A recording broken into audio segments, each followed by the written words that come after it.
محرم الحرام کا محترم مہینہ ہمارے درمیان موجود ہے۔ مختلف مکاتب فکر اپنی اپنی سوچ، اپنے دلائل اور اپنے اطراف کے ماحول کے مطابق اس میں رسومات اختیار کرتے ہیں، معمولات اختیار کرتے ہیں۔ تو ہر ایک کو کوشش یہی کرنی چاہیے کہ چونکہ فی زمانہ ماحول بہت زیادہ تبدیل ہو چکا ہے اور اختلافات نے مسلمانوں کو بہت زیادہ کمزور کر دیا، اور دشمن کی چال بھی یہی ہے کہ وہ اس طرح کی کوئی بھی چیز لائٹ میں لا کر چاہتا ہے کہ لڑیں لوگ آپس میں اور ہمارے ملک کے حالات خراب ہوں، ہماری طاقت ٹوٹے۔ تو اس کا بہترین طریقہ یہ ہے کہ جو اپنی دلیل کے مطابق کسی چیز پر عمل کر رہا ہے، ٹھیک ہے، اسے کرنے دیں، تنقید نہ کریں، کسی پر فساد والی کوئی چیز نہ کریں۔ آپ اپنے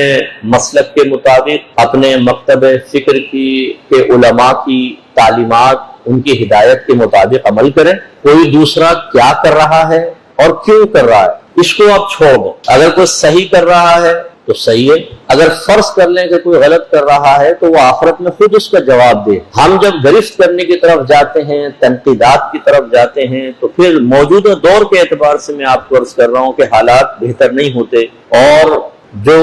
ایک نچلی سطح پر رہنے والا شخص ہے جو صرف اپنے اطراف کی چند چیزیں دیکھتا ہے، وہ یہ اندازہ نہیں کر پاتا کہ بعض اوقات ایک علاقائی چنگاری کس طریقے سے پوری دنیا کے لیے آگ بن سکتی ہے۔ اس لیے بڑے ہی مختصر اور محتاط الفاظ میں نے آپ کی خدمت میں گزارش کی کہ اپنا مسلک چھوڑے نہیں، کسی کا مسلک چھیڑے نہیں۔ آپ جانیں، آپ سیکھیں کہ آپ کے اہل سنت کے علماء آپ سے کیا کہتے ہیں، کون کون سے معمولات اختیار کرنے چاہیے، اس میں ہماری فیلنگز کیا ہونی چاہیے، ہمارا عمل کیا ہونا چاہیے، کردار کیا ہونا چاہیے، جو ہمارے اطراف میں ہو رہا ہے ہمارے دلائل کے نزدیک کون سا ہم چیز اختیار کر سکتے ہیں اور کون سی نہیں اختیار کر سکتے۔